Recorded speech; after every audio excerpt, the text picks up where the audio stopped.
All right, my name is Darren Joseph from ACJ.tax, the team that seeks to demystify the sometimes confusing world of cross-border taxation. And today we have the honor and the privilege of having a conversation with Roger. Roger, can you please introduce yourself? Hey, Darren, how are you? And hello, everyone. My name is Roger Chi. I'm the CEO of the Singapore office for 1291 Group.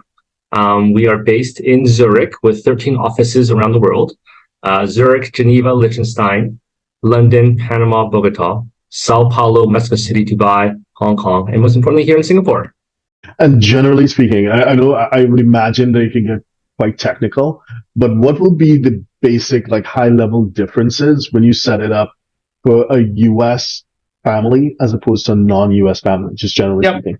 Yeah, so I mean, just so you know, PPLI actually originated from the U.S. It's in a U.S. structure, right? And it was invented, I think, in the late 70s. So it's been around for quite some time. It sort of withstood the test of time. It's been around for over 40 years, right? Mm-hmm. Over time, there's been lots of iterations on it, right? Mm-hmm. Fair enough. But in general, with the U.S. structures, obviously it's the most strict because the U.S. tax code is the most strict. But there's two key rules we sort of have to pay attention to the U.S.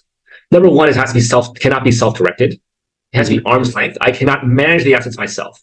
I need a licensed manager to manage it on my behalf. Okay.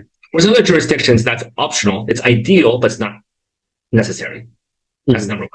Number two is that it has to be a diversified investment pool. It has to be at least 5 different investments. One investment cannot be more than 55% of the overall portfolio. Two can't be more than 70%. There's some really strict rules we have to follow. So it just can't be like one asset that's worth 90% of the overall pool, right? And then one share of 4 different stocks. It can't be like that. It has to be a diversified investment pool. There's certain rules we have to pay attention to. Those are the two key rules for the US that we have to pay attention to. There's some other smaller ones, but in general, those two key rules, if we can pay attention to those key rules, we're 95% there. Okay, gotcha. So if you're a 6, 7, or 8-figure investor, entrepreneur, or business owner who needs a tailor-made solution from a qualified team of professionals, we can help you achieve the international lifestyle, the freedom, and even the tax savings you're looking for. Visit us at htj.tax and live that international life.